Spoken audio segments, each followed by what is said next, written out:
हाँ ना ना बस।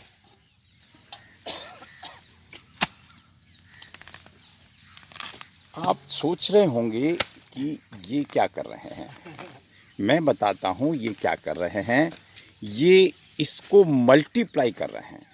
एक घास से 25 घास के झुंड तैयार करेंगे और 25 से फिर 2500 हो जाएंगे धीरे धीरे। ये एक खेत है जिसका जिक्र हम कई बार कर चुके हैं। इस खेत में कुछ लाए थे इस तरह के झुंड, उस पूरे खेत को तैयार किया।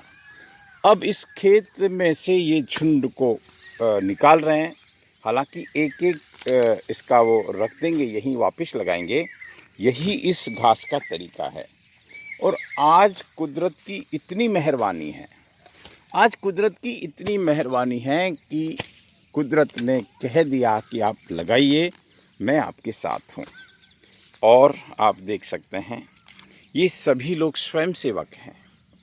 ये सभी लोग वो हैं जिनको इस लोक के साथ परलोक की भी चिंता है। ये वो लोग हैं जो आए और इस काम में लग गए। मैं इन मातृ शक्ति को प्रणाम करता हूँ साहब, प्रणाम करता हूँ सच में। जो ये देखिए, कोई देखे नहीं देखे, कोई प्रशंसा करे आलोचना करे, उसकी कोई परवाह नहीं, लेकिन ये पहुँच गए। ये सच्चे किसान हैं, ये सच्चे गौभक्त हैं, ये सच्चे समाज सेवी हैं, सच्चे राष्ट्र प्रेमी हैं। मैं आपको एक और फ़र्क बता रहा हूँ। देखिए, यहाँ भी गाजर घास ने उगने की कोशिश की थी, लेकिन ऐसी कम तैसी हो गई इसकी, और इस झुंड के बीच में ये दब के रह गई। ये एक कृषि विज्ञान का एक बहुत बड़ा जिसको खोज कहेंगे। दो मैं फ़र्क बताऊंगा। ये पूरी ज़मीन एक जैसी है। यहाँ हमने 2 महीने पहले घास लगाई जिसको झुंड इस तरह से, और इसको एक बार काट भी लिया। काटने के बाद भी ये बढ़ती रही। आज इस चीज़ को हर गौशाला को समझना चाहिए। ये कहते हैं कि इसको 20 बार 25 बार काटा जा सकता है, और इस तरह की कई घास आती है जिसको इस तरह से। लेकिन मैंने पिछले वीडियो में बताया था कि ये क्यों ज़रूरी है।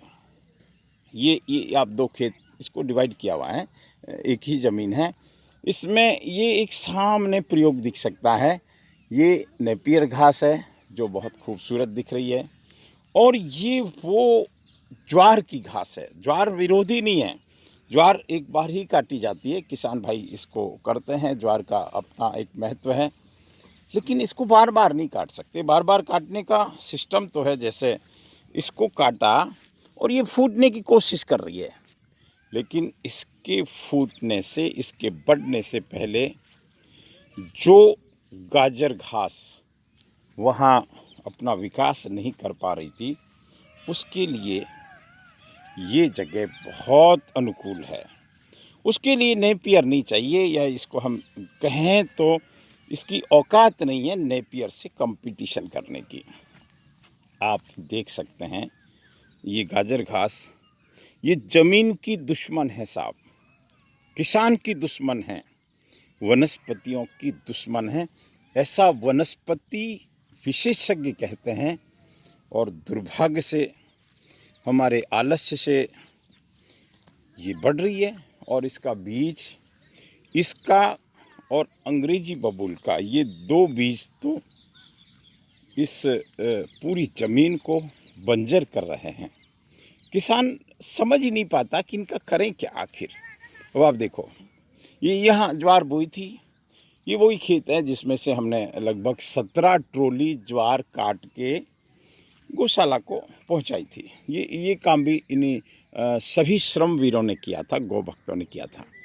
लेकिन अगर आपको वन टाइम इन्वेस्टमेंट करना है, मैं सोच सकता हूँ ये खूबसूरती से अरबुदा गौशाला का मैं वो पार्ट भी आपको बताऊंगा जहाँ पर हम हज़ारों बीघा में इस तरह की घास लगा सकते हैं। लेकिन उसके लिए बड़े पुरुषार्थ की ज़रूरत है, बड़ा इन्वेस्टमेंट की ज़रूरत है, बड़े स्तर पर मशीनें लगाने की ज़रूरत है, क्योंकि ज़मीन तो अच्छी है लेकिन वहाँ अंग्रेजी बबूल का, जैसे इस क्षेत्र में हमने गाजर घास का जो साम्राज्य देखा, देखिए एलर्जिक भी है, किसी किसी को स्किन एलर्जी भी इससे हो जाएगी। मैंने देखा है बहुत सारे लोग तो इस घास के बीच में आने से डरते हैं, क्योंकि ये घास बहुत खतरनाक स्किन एलर्जी का कारण बनती है।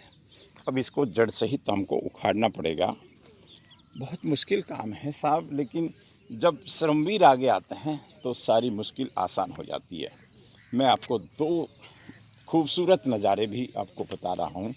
देखिए, आज कुदरत मेहरबान है। जिस बरसात का हम महीनों से इंतज़ार कर रहे थे, वो बरसात भी एक तरह से शुरू हो गई है। मानसून विभाग कहता है कि अगले 4-5 दिन अच्छी बारिश होगी, लेकिन उस बारिश का फ़ायदा कौन उठा रहा है? उस बारिश के फ़ायदा ये गौभक्त उठा रहे हैं। इन्होंने आते ही ये काम शुरू कर दिया। इन्होंने पहले से ज़मीन तैयार कर दी थी, इस ज़मीन में खाद भी डाला था, क्योंकि गोबर का खाद भी यहाँ भरपूर मात्रा में है। और ये जो काम आज का देख रहे हैं ना, ये सभी काम आज का है। इतने क्षेत्र में इन्होंने लगा दी और ये इनका लक्ष्य है कि आज बहुत बड़े क्षेत्र में इस चीज़ को लगाएंगे। हम ये बात कह सकते हैं कि कहीं कहीं सामूहिक प्रयास चाहिए। अब यही लोग अगर वेतनिक होते तो बजट बढ़ जाता, लेकिन हाँ, ये इन माताजी को मैं प्रणाम करता हूँ।